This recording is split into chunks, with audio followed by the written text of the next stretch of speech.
मैं आशा पांडे ओझा उदयपुर राजस्थान से जन सरोकार मंच टोंक के यात्रा अनवरत कार्यक्रम में आज हाजिर हूँ आप सबके सामने गजल सिंगर मुसाफिर जी के साथ। मुसाफिर जी, बहुत बहुत स्वागत है आपका, अभिनंदन है आपका जन नमस्कार जी, सरोकार मंच धन्यवाद टोंक पर। धन्यवाद जी, धन्यवाद, नमस्कार जी, बहुत बहुत स्वागत। हमारे सभी श्रोताओं और दर्शकों को मैं बताना चाहती हूँ कि मुसाफिर जी निरंतर हमारे बीच हमारे लेखकों के लिखे हुए गज़ल, गीत, दोहे, माहिया गाते हैं और गैर व्यावसायिक हैं। आप किसी से आज तक कुछ चार्ज नहीं किया है और कोई इच्छा से स्वेच्छा से जब आपको देता है तो ब्लाइंड बच्चों के लिए आप वो पैसा लगाते हैं और सोशल वर्क निरंतर करते आ रहे हैं। और कुछ बातें इन्हीं की जुबानी हम जानेंगे, एक छोटी सी कहानी। तो मुसाफिर जी, बहुत बहुत पुनः स्वागत आपका, अभिनंदन आपका। और एक छोटी जी आपकी अब तक की कहानी आप ही की जुबानी हम सुनना चाहते हैं। मेरी एक्चुअली अभी कोई कहानी है ही नहीं।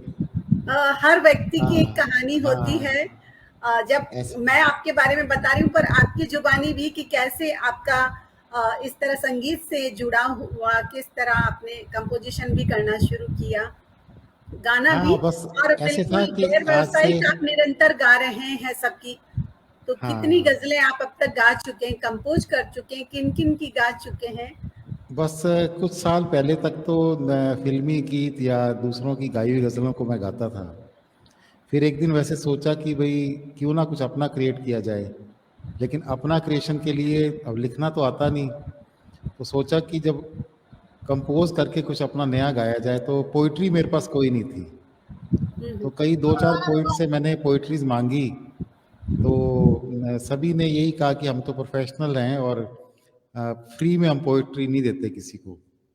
तो मैंने कहा मेरा तो कोई प्रोफेशन नहीं है, मैं तो शौक से गाता हूँ। मेरा तो पर्पस यही है कि मैं कुछ नई नई गज़लें क्रिएट करें, यूट्यूब पे चैनल बनाए नया, और उसके माध्यम से अगर कोई चैरिटी वर्क हो सकता है तो हमारे सेक्टर 26 चंडीगढ़ में एक इंस्टीट्यूट फॉर ब्लाइंड्स है, जो गवर्नमेंट एड नहीं मिलती, जिसको सारा डोनेशन पे चलता है। तो मेरा सोचा चलो यहाँ से अगर कोई इनकम अगर हो तो डायरेक्ट उनको जाए, ऐसा सोच के मैंने शुरू किया था। तो फिर एक पोइट है मिस्टर रंजीव, तो उन्होंने मेरे को जगजीत सिंह जी के ऊपर कुछ लिखी हुई पंक्तियाँ भेजी। वो मेरी सबसे पहली जो कंपोजिशन थी वो मैंने शुरू की 2019 में, अप्रैल 2019 में। तो उन्होंने जब उसको अपलोड किया अपने फेसबुक पे, तो उनके साथ काफ़ी साथी जो कवि लोग जुड़े होते हैं, उन्होंने सुना, तो धीरे धीरे सभी ने मेरे को भेजनी शुरू कर दी कि मेरी भी गाओ। तो इस तरह सिलसिला शुरू हुआ और करते करते 200 पोइट्स जुड़ गए हैं और लगभग 400 गज़लें हम नई अपनी कंपोज करके अपलोड कर चुके हैं। जी, बहुत अच्छी। आप गज़लों के साथ साथ आपने दोहे और माहिए भी गाए हैं। और हाँ जी, सबसे बड़ी बात है कि आप ये गाने के लिए किसी से कुछ चार्ज नहीं करते हैं, तो नहीं, ये आपका जी, ये बहुत। और बल्कि कई लोगों का तो मैंने देखा, आप कंपोजिशन में भी अपना पैसा लगाते हैं, पीछे जो म्यूजिशियन बिठाते हैं उनका भी जो चार्ज वगैरह होता है। जी बिल्कुल। तो इस तरह इसको कहते हैं घर फूंक के तमाशा देखना। तो बिल्कुल जो घर फूंक के अपना ऐसे है ना कि सभी को कई तरह के शौक होते हैं। कोई कहीं घूमने जाता है, कोई सिगरेट पी रहा है, कोई शराब पी रहा है, कोई कपड़े खरीद रहा है, कोई शॉपिंग कर रहा है, तो खर्चे तो वो भी लोग कर रहे हैं ना।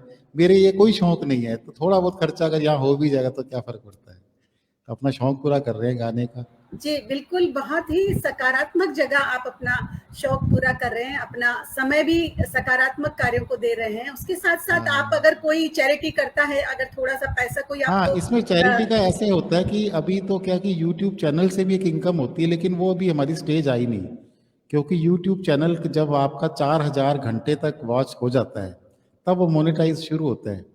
तो वो बाद में जब हो जाएगा तब उसमें जो भी मेरा हिस्सा होगा उसके अंदर इनकम का, वो डायरेक्टली मैं बैंक अकाउंट दूंगा इनका, इंस्टीट्यूट फॉर ब्लाइंड्स का, ताकि जो भी अगर कोई मेरी इनकम होनी होगी यूट्यूब से तो वो डायरेक्ट उन्हीं को जाए, मैं बीच में रहूँ ही ना।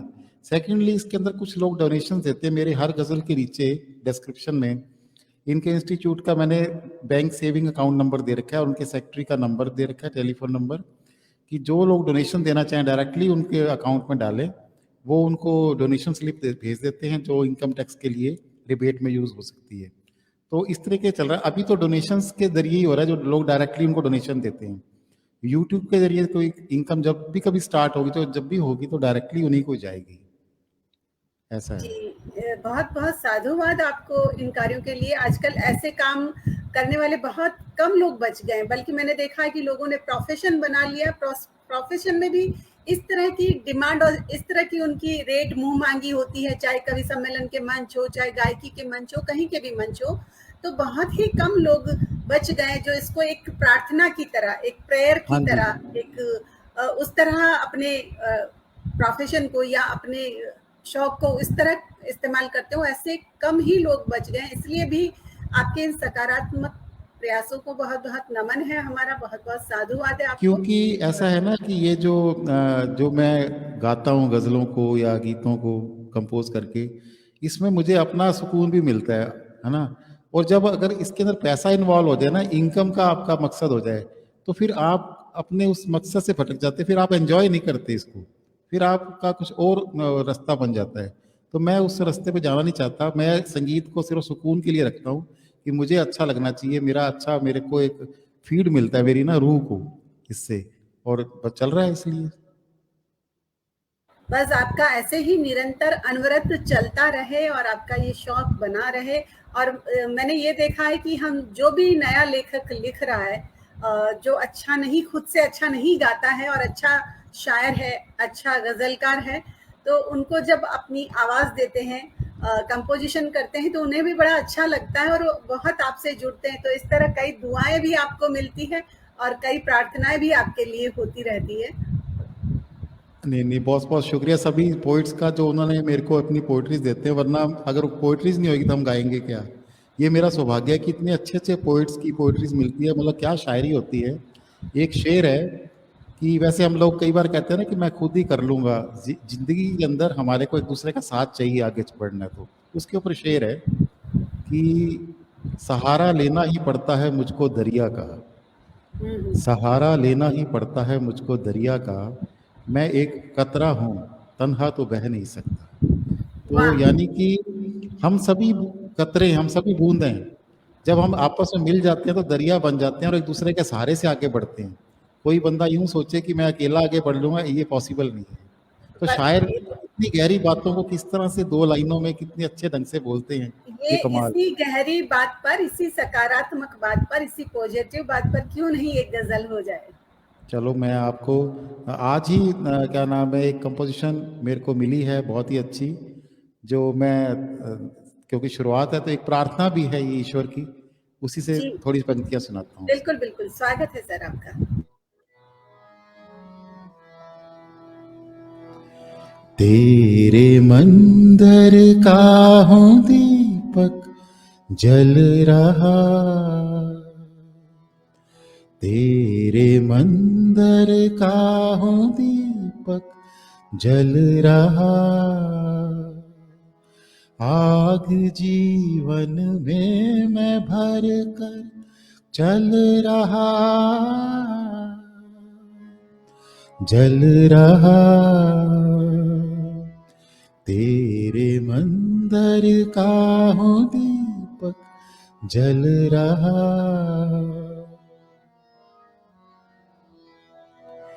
क्या तू मेरे दर्द से अनजान है, तेरी मेरी क्या नई पहचान है, जो बिना पानी बताशा गल रहा, आग जीवन में मैं भर कर चल रहा, तेरे मंदिर का हूँ दीपक जल रहा। तो ये था एक डिवाइन डिवोशनल सॉन्ग। ये बहुत, आपने बहुत सुना होगा, सुंदर। नाम बहुत ही फेमस थे म्यूजिक कंपोजर और डायरेक्टर जनाब पंकज मलिक साहब, बहुत पहले, जी, जनाब के एल सहगल साहब के ज़माने में। तो ये जी, बहुत पद्मश्री हैं और इनकी कंपोजिशन इतनी अच्छी थी कि लता मंगेशकर जी इनकी कंपोजिशन में तैयार कर रहे थे कुछ गीत गज़ल, लेकिन उससे पहले इनका देहांत हो गया और वो चले गए बहुत जल्दी छोटी उम्र में। तो ये उन्हीं का एक भजन है ये, जो मुझे हाल ही में मिला था, तो मुझे बड़ा अच्छा लगा, तो मैंने इसको गाने की कोशिश की। जी बाकी तो बिल्कुल ओरिजिनल तो उन्हीं का ही है, हम तो उसके आसपास भी नहीं हैं। जी। हम खैर जितने भी हैं आसपास, तो सबकी एक अपनी शैली होती है, अपनी गायकी होती है, एक अपना तरीका होता है। हाँ लेकिन जी। आपकी गायकी और आपकी आवाज काफी कुछ जगजीत जी के बड़े करीब सी लगती है। इन दिनों जब मैं 10, 12, 13 साल पहले जब आपसे जुड़ी थी, तब तो बिल्कुल ऐसे आपकी आवाज सुन के लगता था कि शायद नहीं, मैं जगजीत जी को सुन रही हूँ। नहीं नहीं, कभी ये तो लगता था नहीं कॉम्प्लीमेंट ये है मेरे गायक। लिए, ये कॉम्प्लीमेंट है, थैंक्स फॉर दिस कॉम्प्लीमेंट। जी जी जी। तो क्यों नहीं एक जगजीत साहब की गजल से ही शुरुआत की हाँ जाए। ठीक है, जी। मैं एक नज्म सुनाता हूँ फिर उनकी, ठीक है। इरशाद।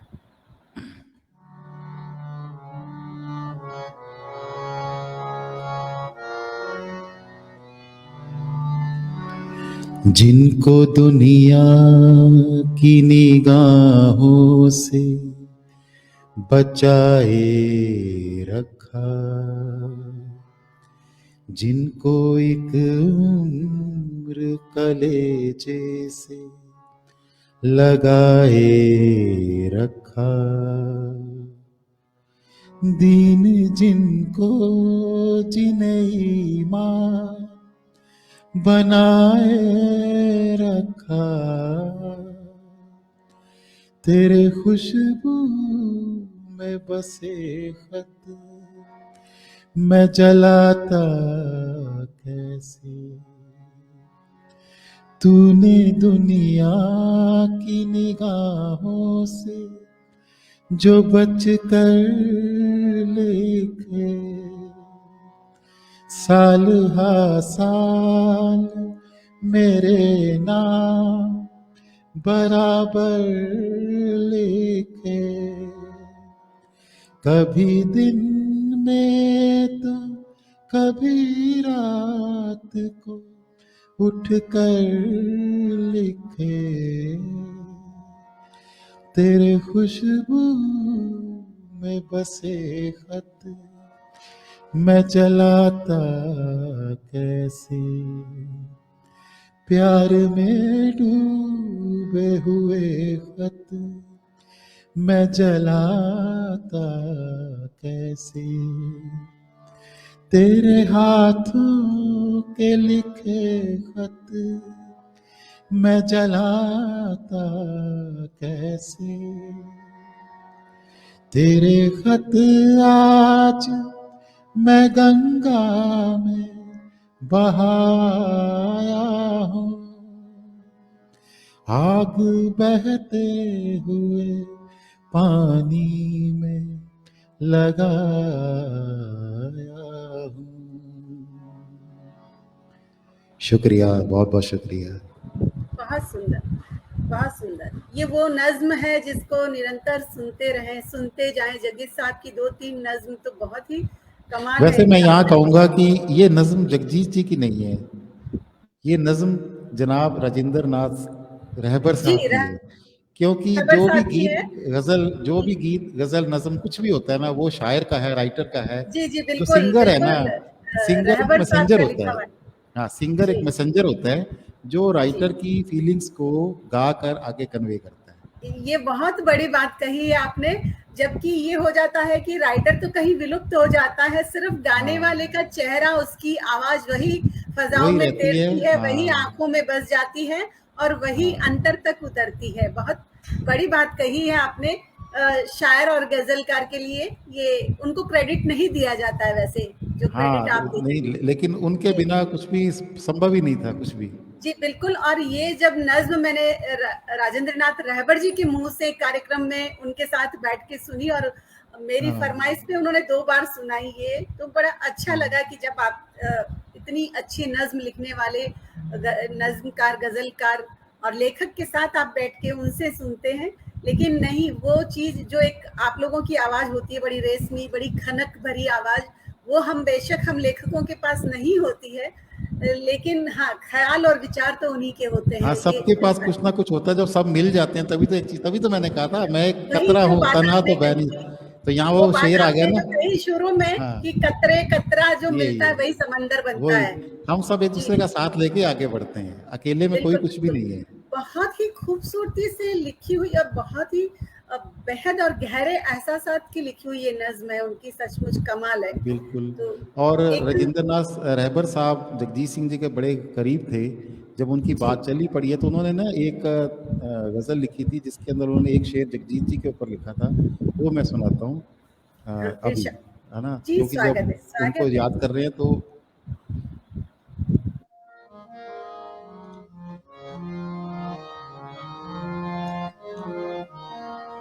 यही है जग की रीत पपी है,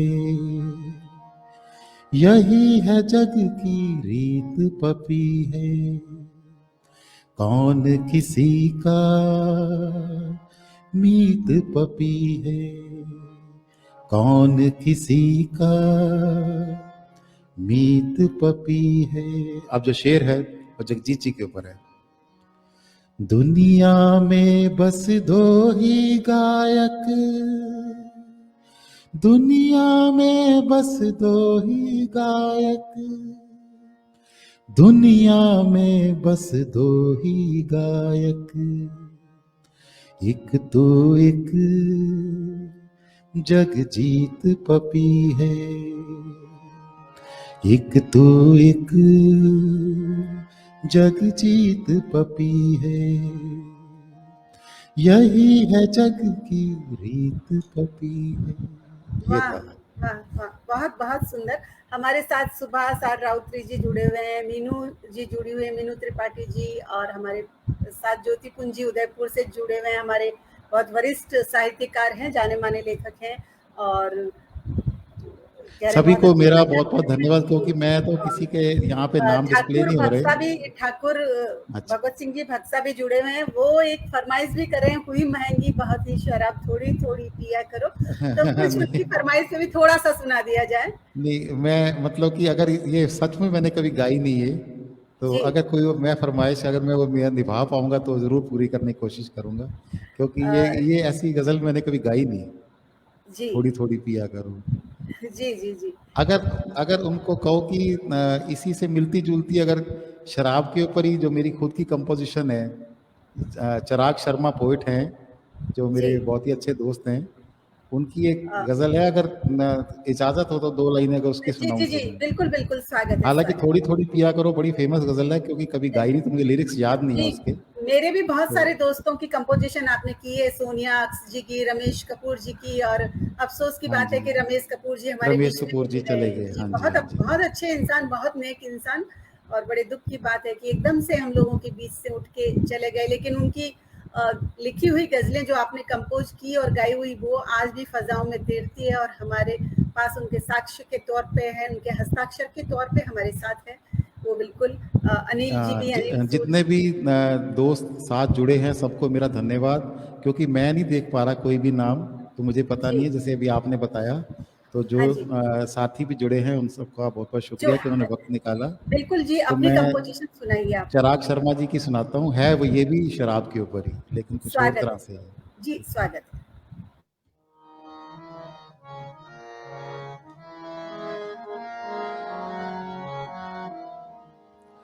औरों की प्यास और है और उसकी प्यास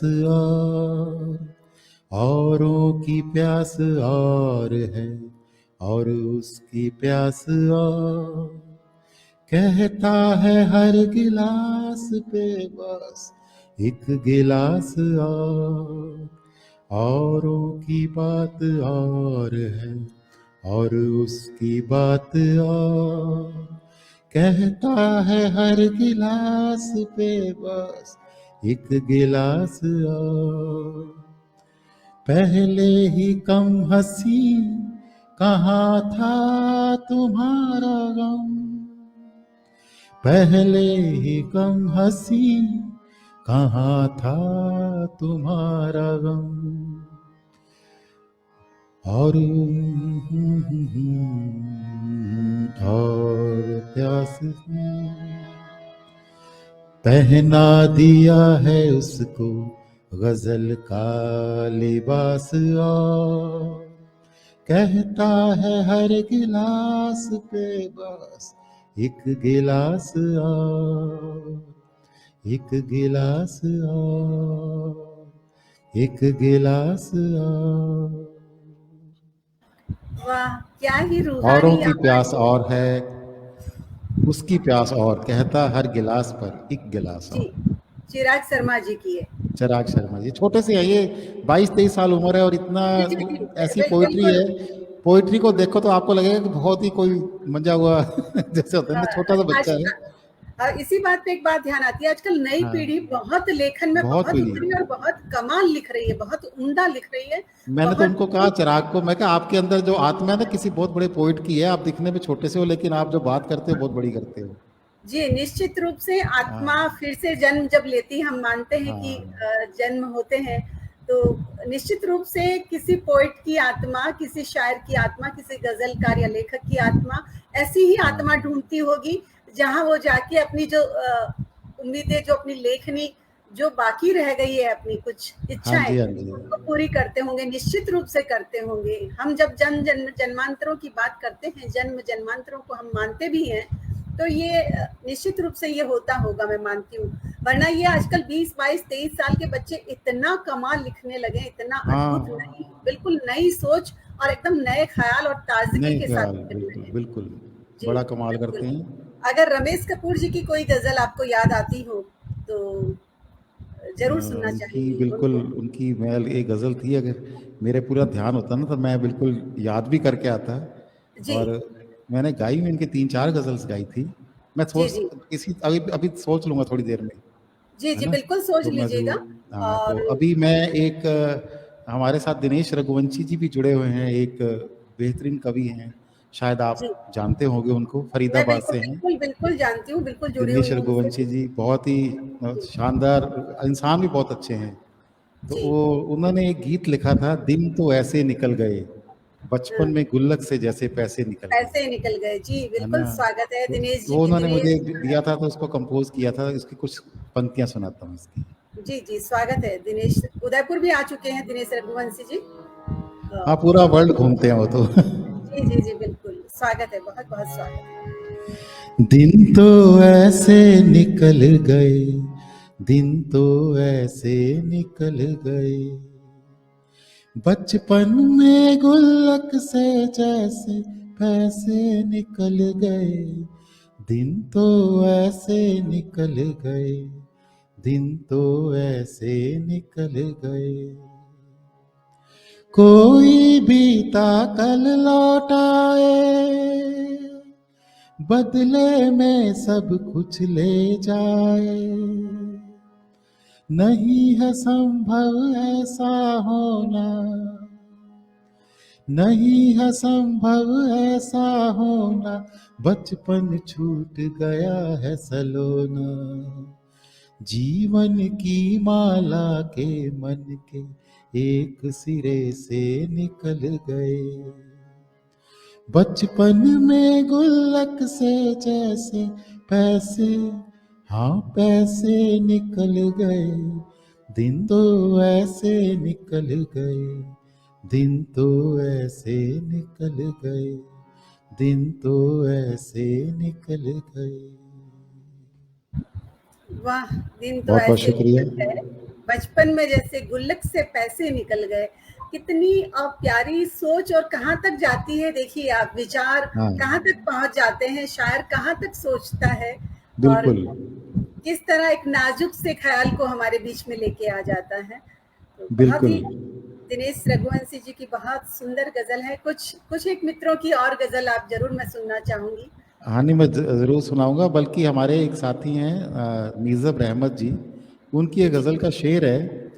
शेर ये है कि कोई तो साहिबे मनसब को जाके समझाए। हम्म, साहिबे मनसब का मतलब सभी आप लोग तो सभी खैर जानते हैं, मेरे को नहीं पता था पहले, मुझे शायर ने हम्म, बताया कि कोई आदमी ऐसा जिसने कोई मुकाम हासिल कर लिया हो, कोई अचीवमेंट ले ली हो, काफ़ी ऊंचा पहुंच गया हो, तो कोई तो साहिबे मनसब को जाके समझाए, जिसे उरूज है हासिल, उरूज का मतलब चढ़ाई, उसे बिल्कुल। जवाल भी है, उसको हाँ ढलान भी आनी है।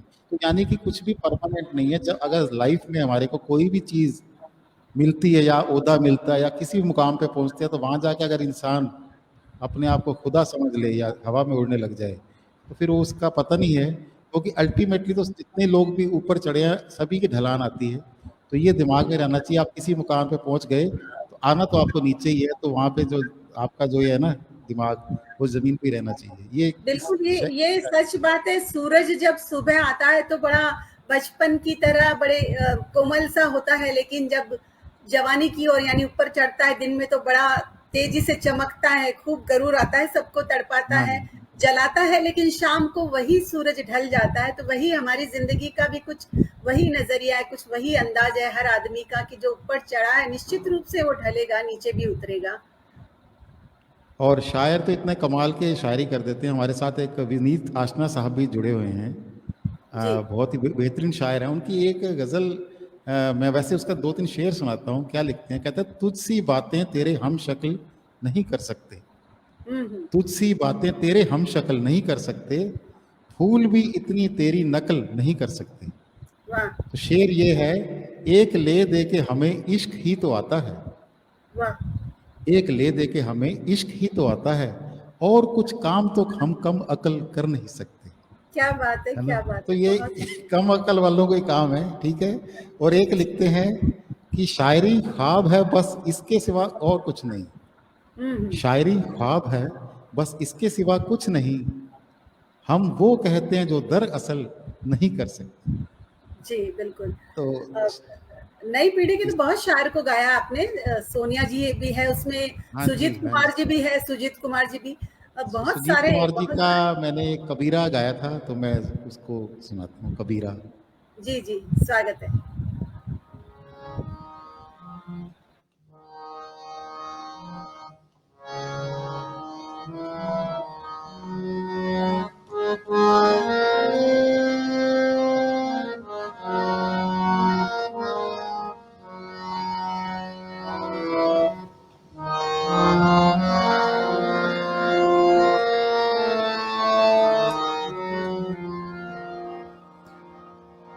फिरता है लाचार कबीरा,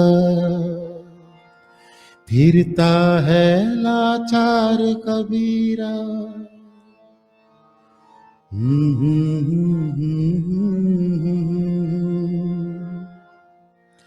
बेटी मांगे हमसे तुमसे,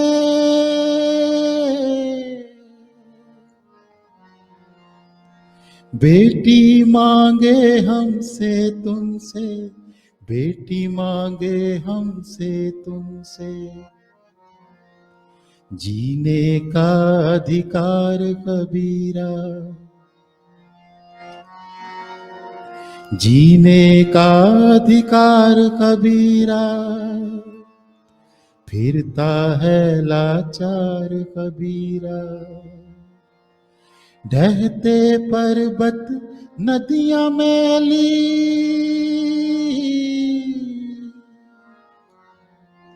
ढहते पर्वत नदियां मैली, ढहते पर्वत नदियां मैली। धरती है बीमार कबीरा, धरती है बीमार कबीरा।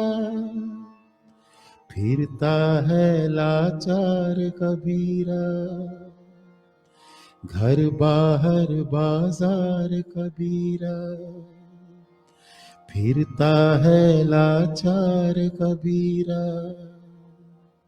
ये थी कबीरा, सुरजीत सुजीत कुमार जी का लिखा हुआ है ये। जी बिल्कुल, मुझे भी ध्यान आया जब भी मैंने सुजीत कुमार का नाम सुना है कि उनके भी और आपने आज का गाया। देखो, आपसे जो आज ये जो साक्षात्कार हो रहा है जो कार्यक्रम में, मैंने इसकी कोई बिल्कुल भी तैयारी नहीं की। मेरा था कि एक बार हम ओरिजिनल करेंगे, जैसे बातचीत कर रहे हैं, मैं जी। कोई भी चीज सोच के नहीं कर रहा हूँ। आपने जैसे भी कहा, ये सुनाओ, अगर मेरे पास नहीं है लिरिक्स तो नहीं है, कुछ अगर हाँ, तैयार करके नहीं, आया तो ना।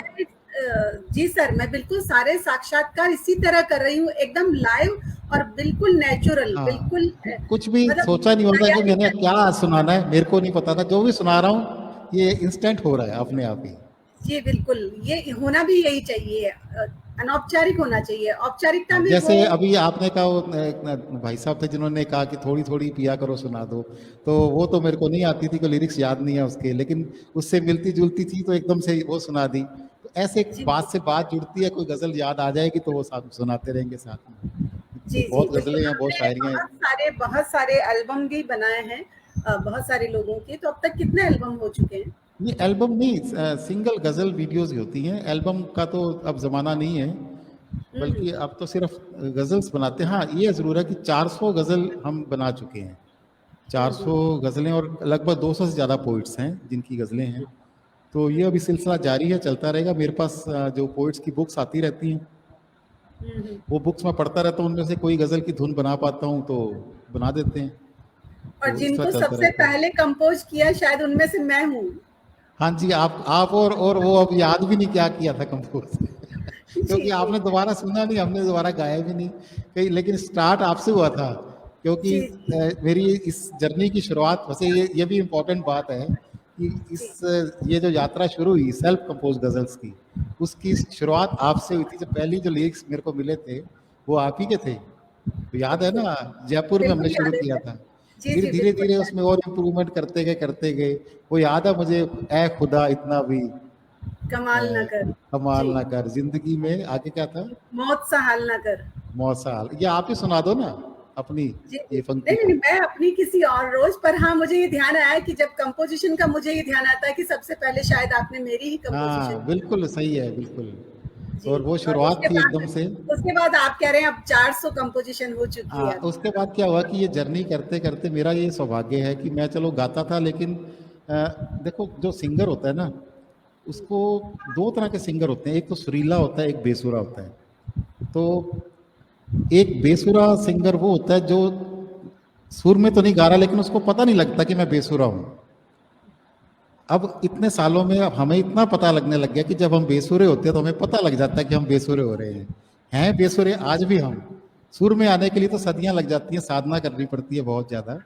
सुरीला बिल्कुल होना कोई आसान साधना काम नहीं है, सुरीला चाहिए, होना बहुत मुश्किल है। हाँ, अभी बिल्कुल इतनी जर्नी साधना। में इतना जरूर हो गया कि जहाँ सुर जाता है वहां हमें पता लग जाता है। और ये जो इस जर्नी के दौरान, पहले तो मैं क्या था कि मैंने कोई संगीत सीखा नहीं है, हारमोनियम हो चाहे कुछ भी हो, ये सब अपने आप ही करता हूँ। कंपोजिशंस भी हैं, कोई किसी से सीखे नहीं होते, टेक्निकली मेरे को म्यूजिक की नॉलेज नहीं थी।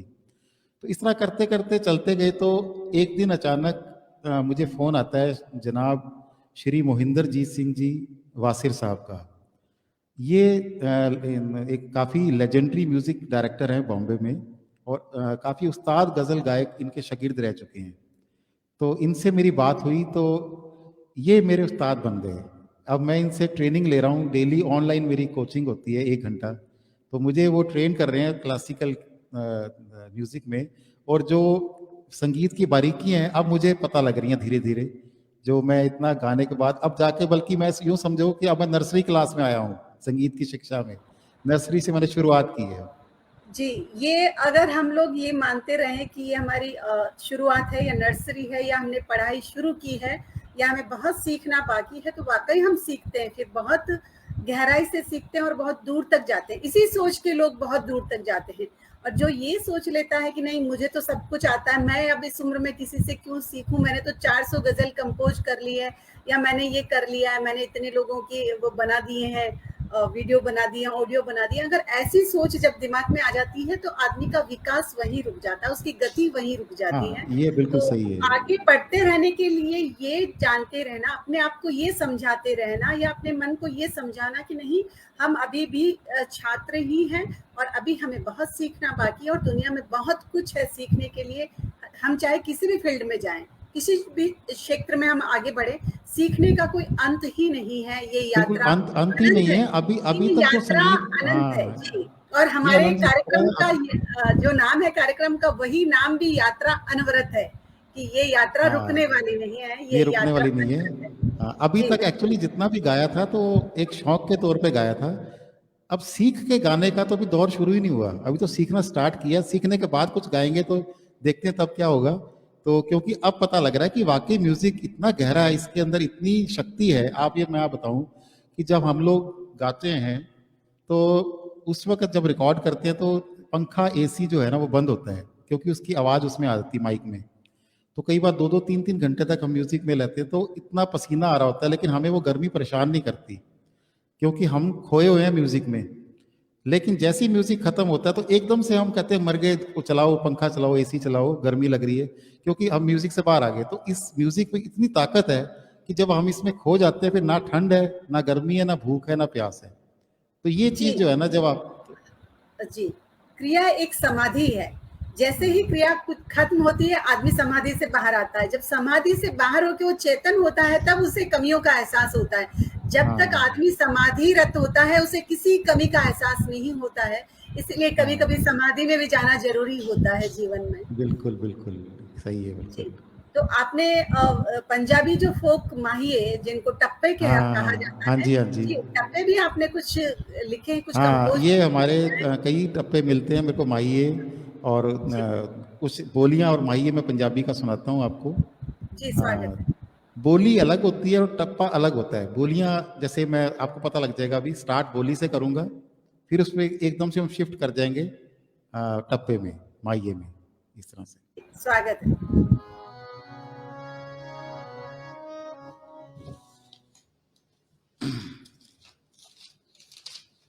इसमें लिखे होंगे मैंने।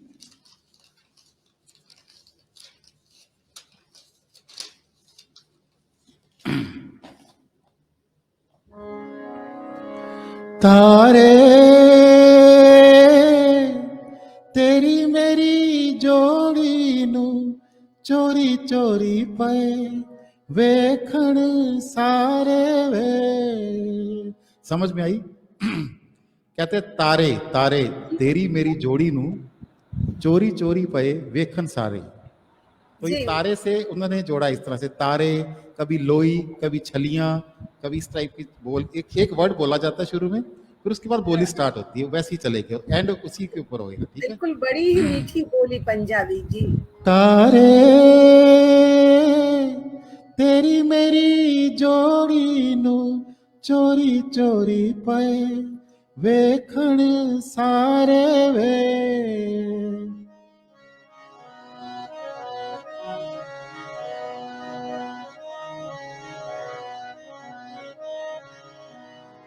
लोई मेरे आ सोने चन्ना, मैं अज तो तेरी होई वे।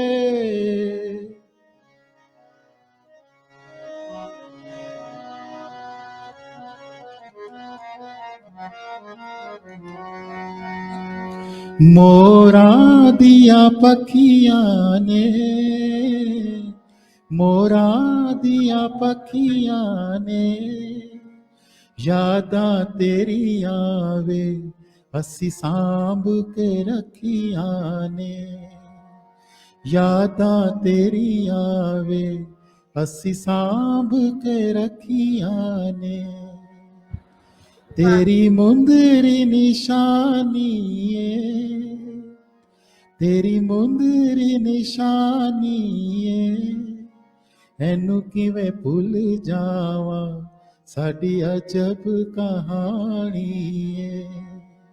एनू किवें भुल जावां साडी अजब कहानी है। बागे विच तितलीए, बागे विच तितलीए मेला वेखण नू कुड़ी सज के निकलीए। वाह! वाह, मेला वाह! वेखण नू कुड़ी सज के निकलीए। तेरी अख दे इशारे ने, तेरी अख दे इशारे ने जित के मैं तैनू जितया, दिल कईयां ने हारे ने। है दिल मुझे बता दे तू किस पे आ गया है, वो कौन है जो आकर ख्वाबों में छा गया है।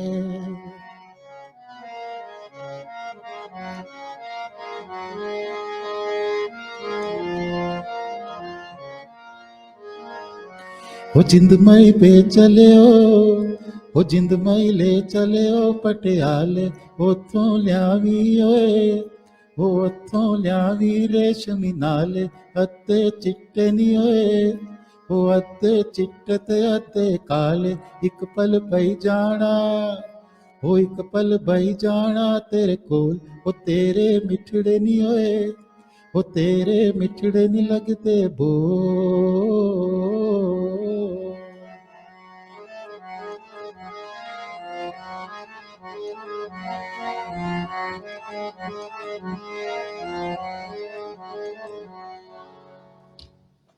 बहुत सुंदर, बहुत सुंदर।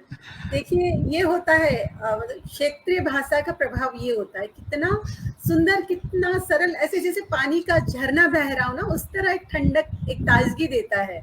हाँ जी बिल्कुल, बहुत ही पंजाबी का तो फोक बहुत ही अच्छा होता है। नहीं पंजाबी क्या, जिसको भी कोई सुनते भी हैं को, हम, बल्कि चाहे अभी मेरे राजस्थानी को, हो, हरियाणवी हो, हाँ चाहे बिल्कुल, गुजराती हो। राजस्थानी फोक में मेरे को अभी मैंने कुछ गाने की कोशिश की थी, वो है ना धरती धोरारी, वो सुनाऊं? बिल्कुल स्वागत है है। ना राजस्थानी वो का सुनाएंगे और हम मना करेंगे नेकी, और कुछ कुछ हो ही नहीं सकता सर।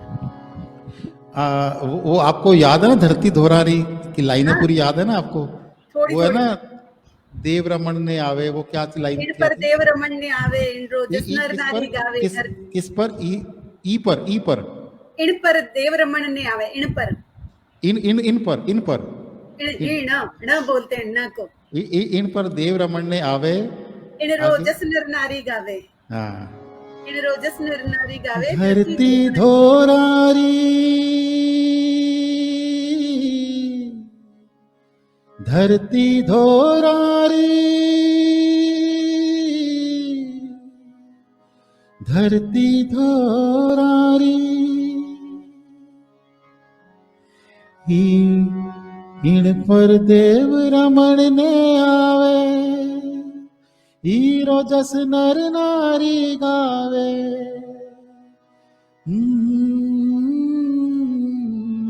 धरती धोरारी, धरती धोरारी, सूरज कण कण ने महकावे, सूरज कण कण ने चमकावे,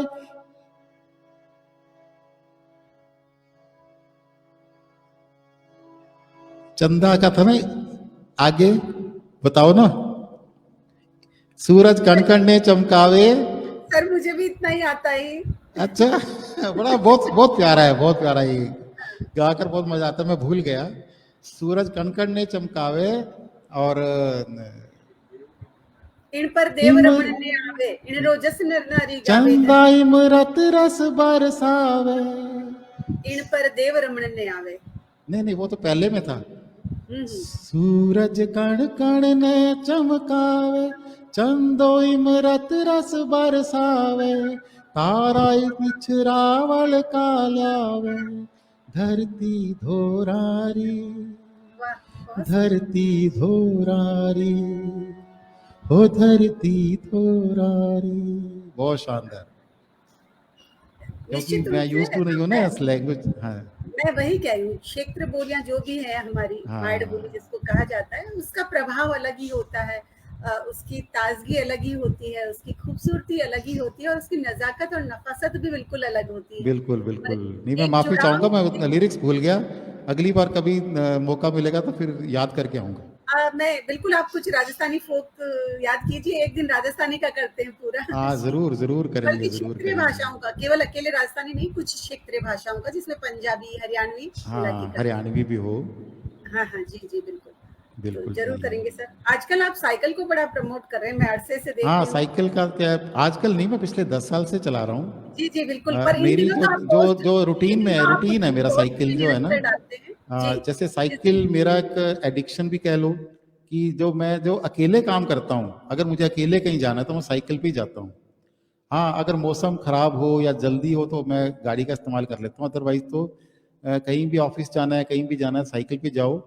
और एक तो इससे फिटनेस रहती है, सबसे मेरा मकसद तो फिटनेस से है। बाकी चीजें बाद में। हाँ, इसके फायदे ही फायदे हैं, साइकिल चलाने का नुकसान एक भी नहीं है, इसलिए साइकिल जरूरी है। एक तो मेरी फिटनेस, अब जैसे डायबिटिक हूँ दूसरी चीज तो मैं मेरी जो बताती शुगर। हूँ हाँ जी। सर, दूसरी चीज मैं बताती हूँ।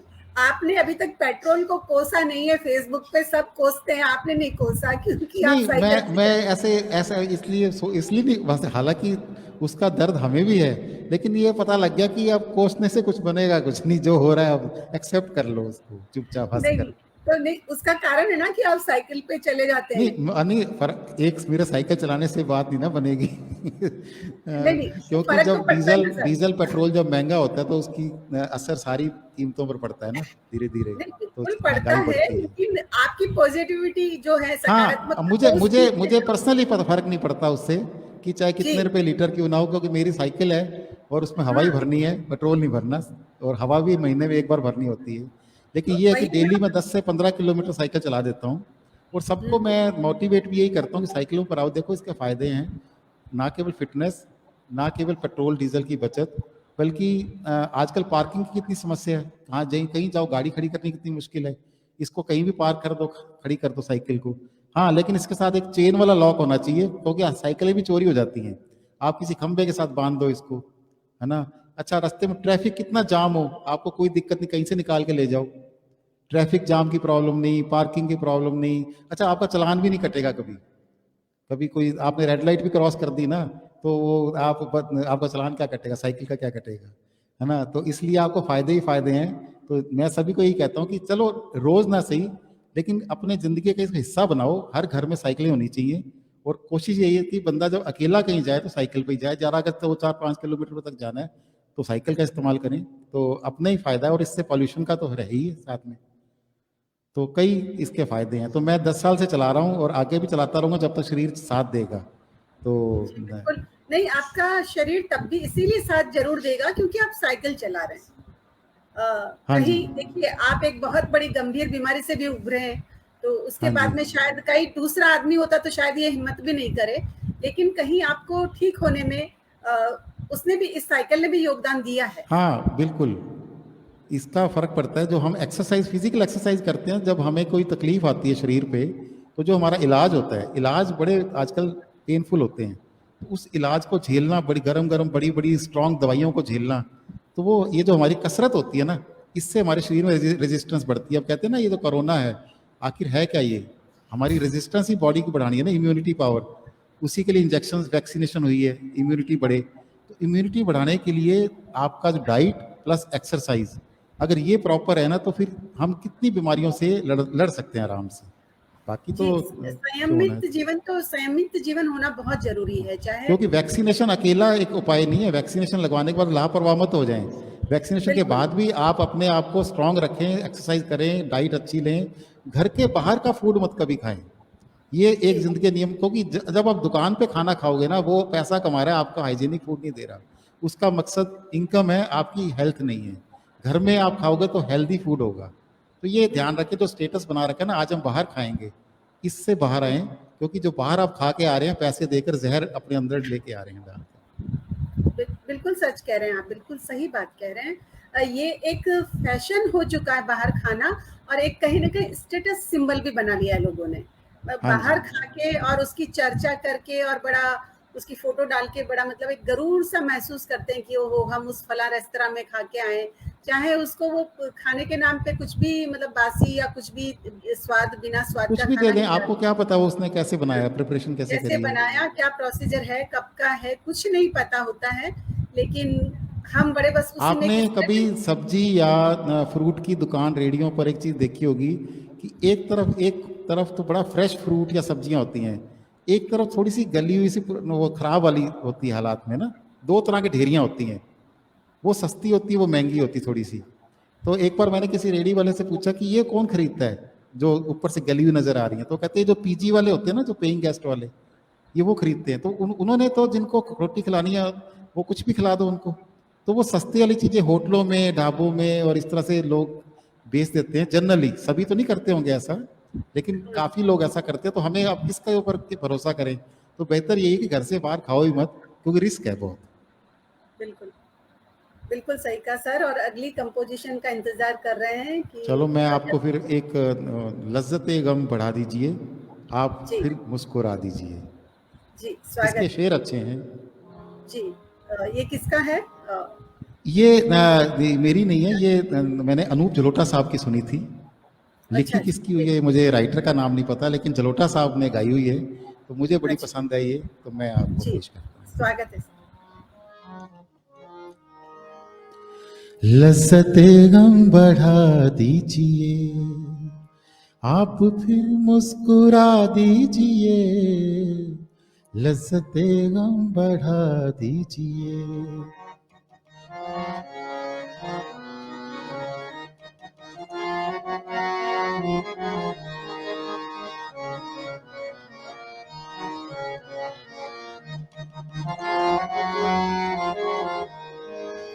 मेरा दामन बड़ा साफ है, मेरा दामन बड़ा साफ है, मेरा दामन बड़ा साफ है, कोई तोहमत लगा दीजिए, कोई तोहमत लगा दीजिए, आप फिर मुस्कुरा दीजिए। लज्जते गम बढ़ा दीजिए।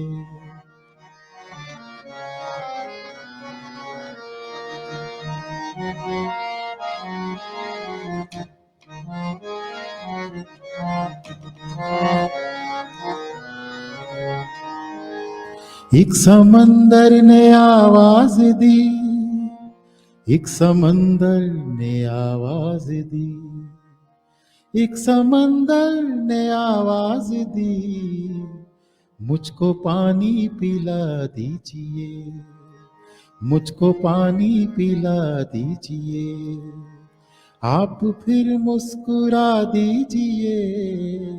लज्जते गम बढ़ा दीजिए। बहुत सुंदर, बहुत सुंदर, बहुत ही अच्छी। बहुत बहुत शुक्रिया। जी, और अगली आपकी ज्योत्सना जी हमारे साथ जुड़ी हुई हैं। ज्योत्सना सक्सेना जी बोल रही हैं कि मेरा बेटा भी साइकिल चलाता है, बहुत सारे मेडल जीते हुए हैं उसने। वाह क्या बात है। उषा श्रीवास्तव जी भी हमारे साथ जुड़ी हुई हैं, जो खुद भी निरंतर साक्षात्कार लेती रहती हैं। जीवन रंग उषा संग, अच्छा उनका अच्छा। भी एक कार्यक्रम उनका भी चलता है, वो भी उषा जी भी हमारे साथ जुड़ी हुई हैं।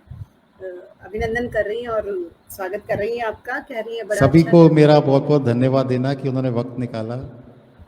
जी बिल्कुल, हाँ, वक्त निकालना बहुत बड़ी बात है, बहुत बड़ी बात है। हाँ, हम नहीं तो वक्त आजकल निकाल हर आदमी के पास एक ही शब्द आता है, मैं बिजी हूँ। जी, जाने किस में बिजी हैं, पर बिजी हैं। वो नहीं पता होता, वो उनको भी नहीं पता। जी, पर बिजी हैं, बिजी हैं, ये बात सही है। तो अगली अब हमारे कंपोजिशन पास आज आज के कार्यक्रम के 12 मिनट शेष बचे हैं ना। जी बिल्कुल, हाँ जी। स्वागत है और अगली कंपोजिशन इंतजार कर रही है। चलो मैं सुनाता हूँ कुछ।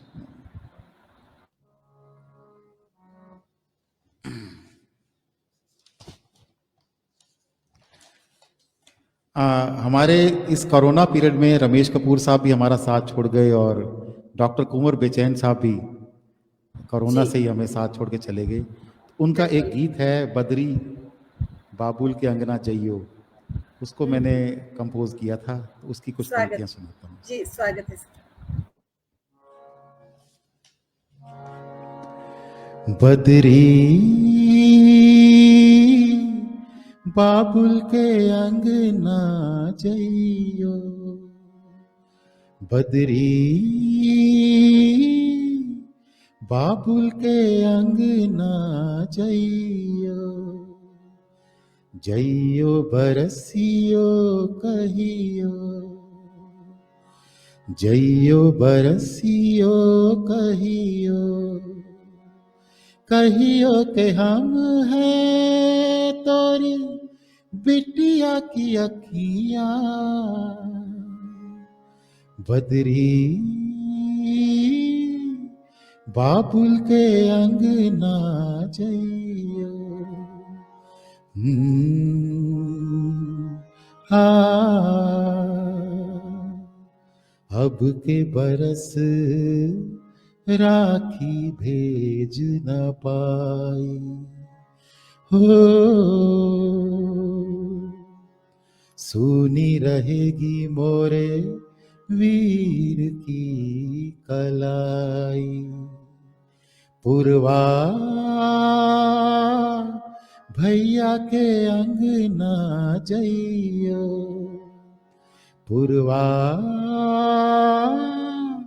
भैया के अंगना जइयो, छू छू कलाई कहियो, छू छू कलाई कहियो, कहियो के हम है तोरी बहना की रखिया, बदरी बाबुल के अंगना जइयो। हो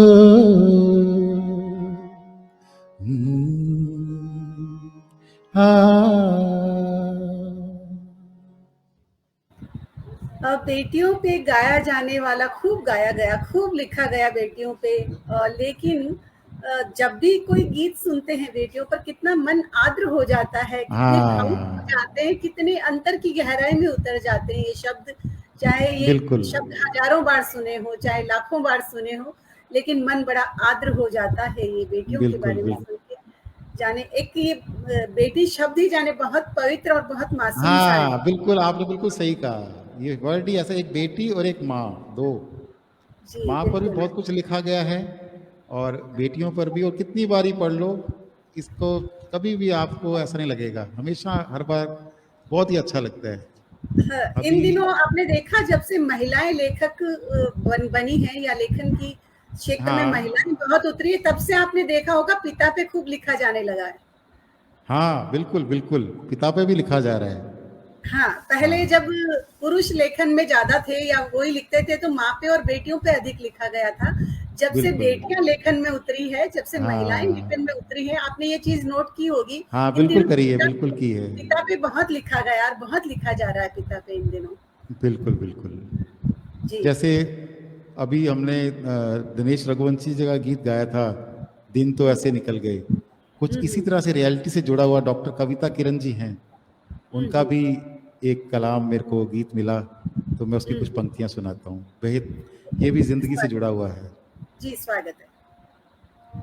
खाली हाथ ही आए हैं जब, खाली हाथ ही जाना है, खाली हाथ ही आए हैं जब, खाली हाथ ही जाना है, काया और माया के पीछे फिर क्यों जग दीवाना है, पूरब से निकला सूरज जब पश्चिम में ढल जाना है, काया और माया के पीछे फिर क्यों जग दीवाना है, तन की तिजोरी से प्राणों की पूंजी घटती जाती है, और हथेली से जीवन की रेखा घटती जाती है, सांसों का अनमोल खजाना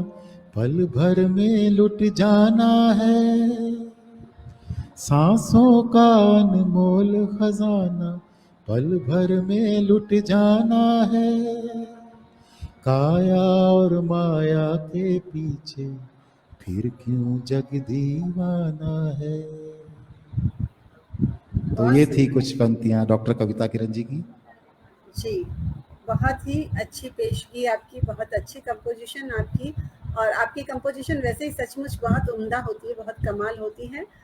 हम लोग बड़ा साधारण सा लिखें तब भी आप अपनी कंपोजिशन से उसमें चार चांद लगा देते हैं, ये आपकी खूबी है। बहुत बहुत शुक्रिया, आप लोगों को हौसला मिलता है तो कोशिश करते रहते हैं। जी, अब हम लगता है कार्यक्रम के अंत में आ गए हैं ऑलमोस्ट, जी है ना? बिल्कुल बिल्कुल। तो मैं चलते चलते जब हमने माँ की बात करी तो जनाब ताहिर फराज की जो माँ पर एक नज्म लिखी हुई है, वो मैं सुना के फिर आज के कार्यक्रम का हम समापन करेंगे। जी बिल्कुल बिल्कुल। है ना। स्वागत है। माई हाँ जी। आपने सुनी होगी, बहुत फेमस नज़्म है माई, ताहिर फराज साहब की। मैं सुना। स्वागत है जी, स्वागत है।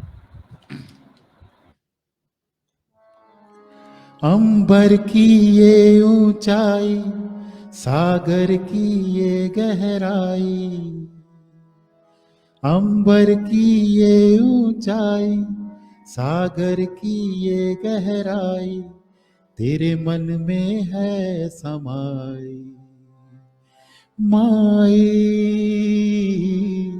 ओ माई, तेरा मन अमृत का प्याला, यही काबा यही शिवाला, तेरी ममता जीवन दाई। माई ओ माई, संसार के ताने बाने से घबराता है मन मेरा, इन झूठे रिश्ते नातों में बस प्यार है सच्चा तेरा, बस प्यार है सच्चा तेरा, बस प्यार है सच्चा तेरा।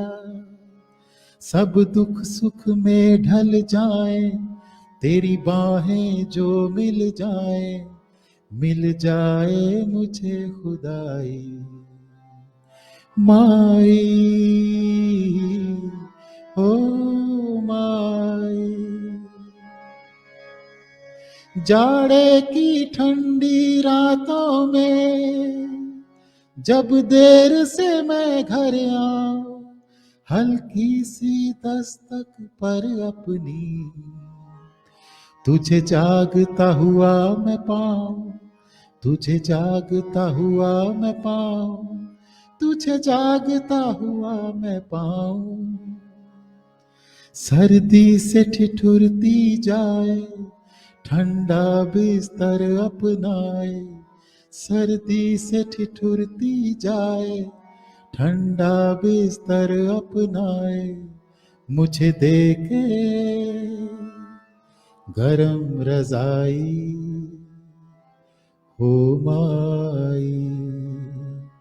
अंबर की ये ऊंचाई, सागर की ये गहराई, तेरे मन में है समाई।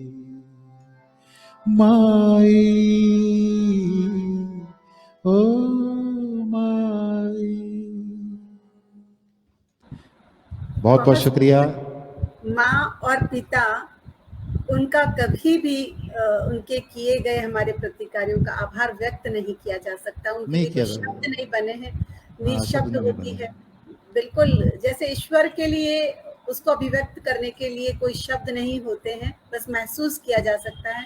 उसी तरह माँ और पिता का प्यार भी सिर्फ हम महसूस कर सकते हैं, उनको अभिव्यक्त नहीं किया जा सकता। चाहे हम कितने ही शब्द ढूंढ लें, कितनी कविताएं लिख लें, कितने बड़े बड़े आर्टिकल लिख लें, कितनी ही कहानियां लिख लें, लेकिन फिर भी कम पड़ जाता है उन पे लिखना, और लगता है कि अभी भी जो लिखा गया वो अधूरा लिखा गया है। बिल्कुल उनके बिल्कुल तप सही को, कहा। उनके त्याग को, उनके प्रेम को, उनके ममत्व को, उनकी छाया को अभिव्यक्त करना बहुत ही मुश्किल है। मेरा मानना है, बल्कि नामुमकिन है। मुश्किल ही नहीं बल्कि बिल्कुल नामुमकिन, नामुमकिन। नामुमकिन है, बिल्कुल। बिल्कुल, माँ है पानी आँख का, पिता हृदय की पीर, वाह, माँ का दुख है सामने, पिता छुपाए नीर।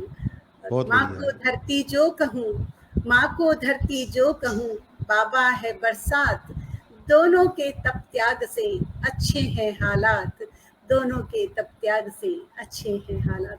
बहुत बहुत सुंदर बढ़िया। रचना, बहुत सुंदर आपकी कंपोजिशन, और बहुत अच्छा साक्षात्कार रहा आपके साथ। बहुत अच्छा लगा आपका यहाँ जुड़ना और समय देना। बहुत शुक्रिया सर। आपका भी बिल्कुल बहुत बहुत धन्यवाद, आपने मेरे को बुलाया और जी देवेंद्र सभी जी, दोस्तों से रूबरू जी होने का। बिल्कुल, देवेंद्र जी हैं हमारे टोंक से, जिनका ये जन सरोकार मंच है। वो अच्छा, निरंतर अच्छे लोगों को जोड़ने का देवेंद्र जी का प्रयास बहुत करते बहुत शुक्रिया दिल से, और सभी दोस्त जो साथ जुड़े, वक्त दिया, उनका भी बहुत बहुत दिल से शुक्रिया। और आशा जी आपका विशेष आभार कि आपने मुझे इस लायक समझा, मुझे आमंत्रित किया। और बहुत शुक्रिया सर, बहुत फ्यूचर में अच्छा भी आप लगा। लोगों की पोइट्रीज, आप लोगों की राइटिंग मुझे मिलती रहे, और हम कोशिश करके इस सफ़र को जारी रखेंगे। और जी, बिल्कुल, ये ऐसे ही बिल्कुल, चलता आपका ये रहेगा। सफ़र जारी रहे, क्योंकि आपके सफ़र से लिखने वालों का भी हौसला बना रहता है। तो जी ये जी सफ़र हमारी दुआएँ, हमारी प्रार्थना है कि ये सफ़र आपका अनवरत जारी रहे, यात्रा अनवरत। बहुत-बहुत थैंक यू जी, शुक्रिया, बहुत बहुत आभार, शुक्रिया जी, शुभ रात्रि। थैंक यू जी, थैंक यू, शुभ रात्रि।